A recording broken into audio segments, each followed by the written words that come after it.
How to assemble your KeySmart. First, disassemble. Next, add your keys one side at a time. Make sure each side is close to the same height. If not, please add the provided spacers. If you'd like to attach the car fob, simply add the included loop ring. Tighten the screws to your preference and your KeySmart is ready.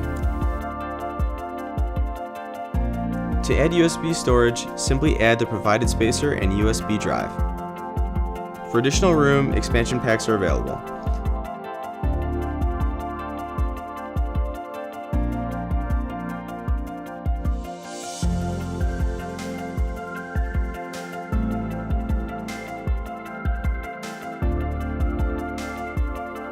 Be sure both sides are the same height, and if the screw sticks out the back, simply add the provided spacers to the inside of the KeySmart.